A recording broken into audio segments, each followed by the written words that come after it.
Okay, guys, here is just some examples of how you calculate these potential energy, kinetic energy problems.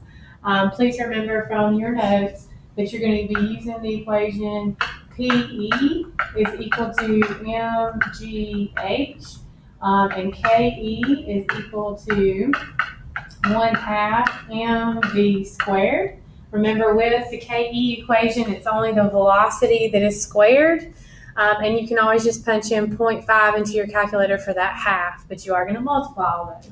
So number one says a bird is sitting on a tree branch that is 5 meters above the ground. If the mass of the bird is 7 kilograms, what is the potential energy of the bird?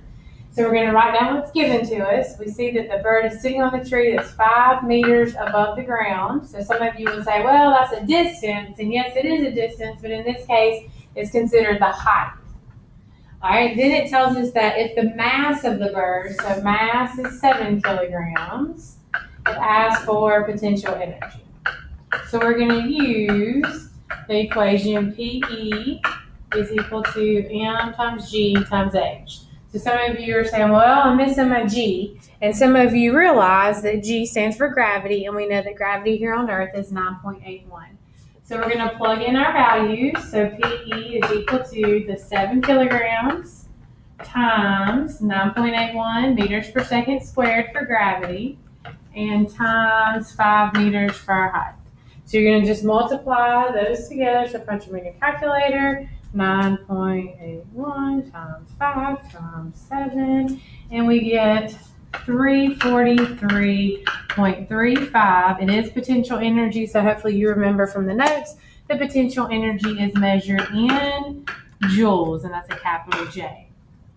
On number two shows us that a biker is moving with a velocity of 12 meters per second. If the biker has a mass of 34 kilograms, what is his potential energy and what is his kinetic energy?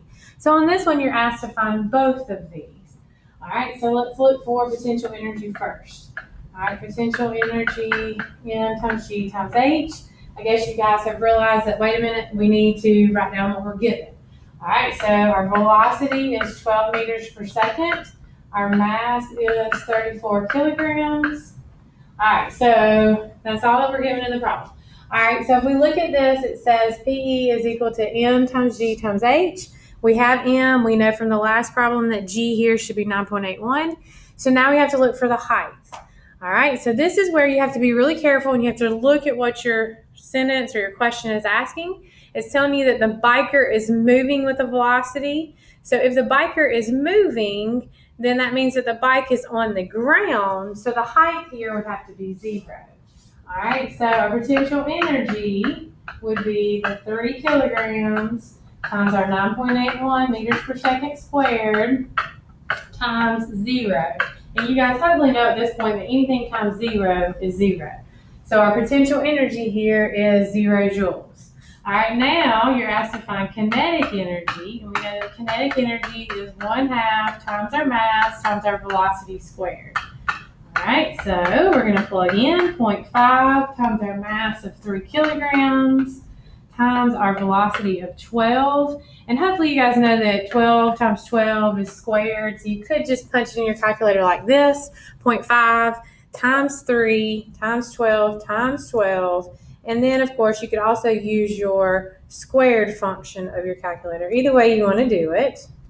But your final answer here should be 216. And again, this is kinetic energy, and we know that all of our energy is measured in joules, so it also should be joules.